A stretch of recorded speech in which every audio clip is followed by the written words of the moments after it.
It's one of those things that if you've had the experience, no words, no words are enough. If someone hasn't had the experience, there are no words enough. But if someone has had the experience, it's like no words are necessary. It's like you just get it. And what you were talking about, all of those things, money and sex and drugs and rock, the the impulse underneath that is very pure.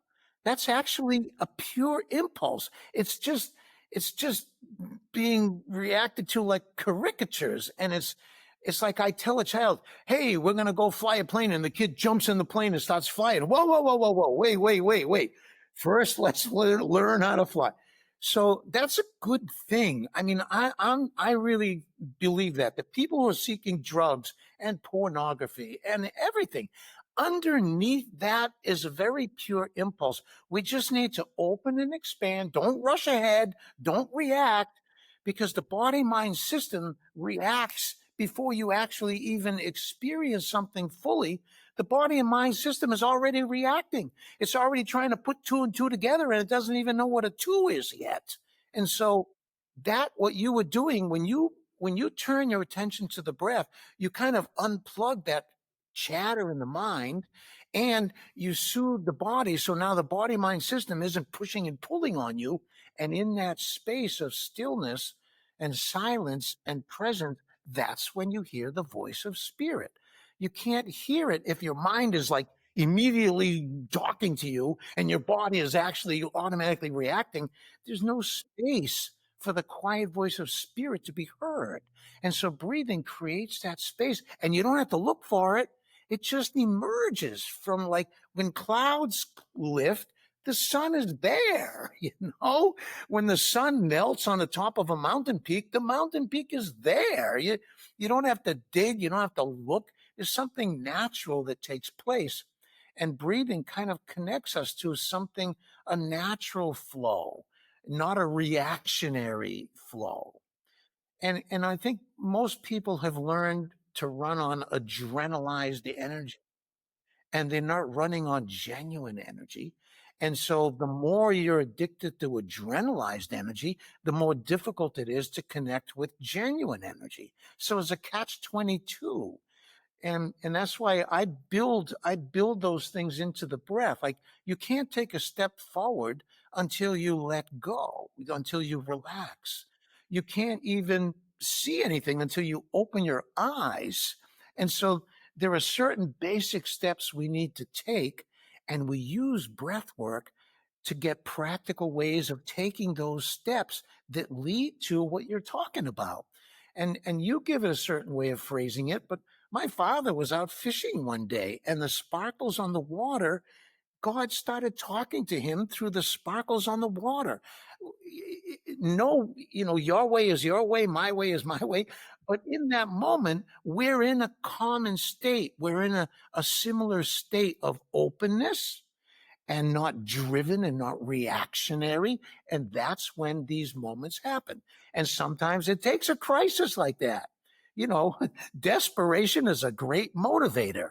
Inspiration is an even more beautiful motivator. And that's what breath does. With breath work, we can have an inspiration, and then we don't need desperation to cause us to change our lives. If you have a tremendous inspirational moment, it changes you forever in the same way that when you hit bottom with drugs and you're completely desperate, now you're ready to change. Okay, good. You had to hit bottom before you're ready to go up. But if you get a glimpse of the top, you're also ready to start moving back up there. So I think breath work is the substitute for desperation as a motivator. It's self-induced inspiration. It's a self-liberation from our habits and patterns and programming, from our lizard brain, from our addictions and all the stuff that's got us trapped. The power of the breath can pierce all of that, can cut through all that. It's already waiting in the midst of that as spirit itself, and the breath connects us to it. I had no idea we were going to go this direction when I decided to do this podcast, but I love it. Thank you. No, thank you. And I told you at the beginning, right? I let my curiosity and kind of the conversation guide and lead us. And I love this. And, you know, the goal with these conversations is to inject that inspiration in the audience before they get to the point of desperation, right? I'm speaking to the younger version of myself that doesn't have to fall off the cliff and can catch himself earlier, to grow in that self-consciousness, to grow in that understanding. So like Viktor Frankl says, between stimulus and response is that space, right? So we can help men create the space in using the art of breathwork here. So let's talk maybe a little bit practical, right? So audience is in line with us. They're hearing this and they're not yet at that point of desperation, and they're seeking that inspiration. They feel it within. Let's get into some of the practice, right? So where does an individual start? Because there's a lot of different breathwork practices out there, Wim Hof, box breathing, all these different ones. I don't know if there's a particular type that somebody should start with. So let's walk through like the beginning stages of a breathwork practice. Yeah, good. I share with you. I'm a guy who had to get hit over the head with a baseball bat before I finally get a message. I had to develop this ability to hear a quiet little, spirit knocks, knock, knock, knock, and I ignore it. Don't even hear it. Knock, knock, knock. I hear it, but I got other things. And pretty soon, bang, bang, you just can't avoid it anymore. And I like to save people from that also. Uh, so everything starts with awareness, and a greater awareness, a higher awareness. And so the first step is to have this intention to open and expand. You're opening your mind. You're getting out of your own little narrow thinking. You're breaking out of your habits and patterns. So literally, you take a long inhale and you take your time and you focus on the actual physical sensations of opening and expanding, side to side, front to back, top to bottom. So you don't have to imagine opening and expanding. The more breath you pull in, the bigger the breath makes you bigger and bigger, like a balloon filling up. So give yourself that experience. Take a long, slow inhale and focus on the feelings and sensations of being filled, filling yourself up, stretching, opening, expanding. And then let go with a sigh. And when you let the breath go, let your jaw go, let your shoulders go, let places where you know you hold tension go. And then with the next breath, as you're breathing in, be loosening and softening around the breath. So as the breath is coming in, maybe I use micro movements. Maybe I wiggle and squirm. So as I'm breathing in, I'm softening my structures so the breath doesn't meet tension and resistance. So now I just play with my body as I'm breathing in to let the breath get into the cracks and crevices, soften and loosen my being, my structure, so the breath can actually get into those cracks and crevices, start to dissolve the tensions in those areas. And then the next sigh of relief is even more exaggerated.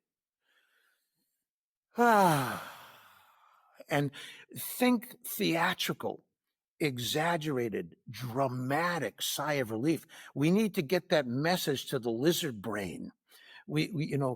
I'm talking a Shakespearean sigh of relief.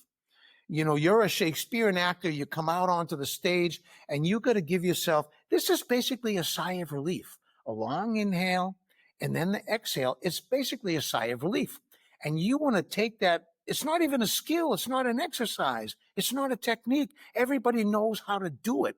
Just do it very consciously and start to do it better. So that long exaggerated inhale, and when you let go of the breath, let go of muscles, let go of joints, let go of thoughts, let go of the past, let go of limiting beliefs, let go of resentment, let go of let go, let go, let go. So there's the mantra for breathing. Open and expand. We want to make space for something big to come into us and come through us, and relax and let go. So that's the mantra. Inhale, open and expand. Exhale, relax and let go. And just start repeating that. And what's going to happen is your mind's going to get activated. Observe those thoughts. Your body's going to get activated. Observe those feelings. Don't judge them. Don't control them. Just start with just pure awareness. Oh, look at what I'm thinking. Oh, look what's happening in my body. Develop that ability to just be with what is as it is, without reacting to it, without suppressing it, without overextending it, without analyzing it. And you are developing this mindfulness capacity, this pure awareness capacity. And from that will literally come inspiration. You'll hear your own voice of God from within. You'll have a high thought. You'll have a clear insight. It just happens if you just keep opening and expanding, relaxing and letting go. Open and expand, relaxing and letting go. No more instructions than that are necessary. But if I was going to coach someone, I'd be watching and noticing things that probably they're not paying attention to, and I would start to improve the technique, let's call it, right? But that's enough. That's where you start. And what does it mean to open and expand? Open and expand to higher intelligence. Get out of the little narrow, limited box and habits that you have. You build that in. What am I opening and expanding to? More health, more intelligence, more wisdom, more courage, more strength. Your own intuition will start to give you what it is that you know you need to open to and expand to. Somebody's telling you something and you're just not letting it in. Maybe if you open and expand, you can actually let it in. And then the relax and let go. What do I need to let go of? Certain habits, certain thoughts, certain beliefs, certain behaviors, certain patterns. And the whole thing just naturally starts to take place if you just use a sigh of relief and just start to make it juicier, more intentional, thicker, bigger, more powerful, and no more instructions are needed until you get to the point where, hey, somebody like me could say, I notice that when you're breathing, you're creasing your forehead. Relax your forehead when you breathe. Or I notice yourself tensing your jaw. Relax your jaw. You know, sometimes we're not aware, and somebody just observing us, it's obvious to them, and we're oblivious to it. It takes an external awareness to point something out to us. And that's when a good coach comes in handy.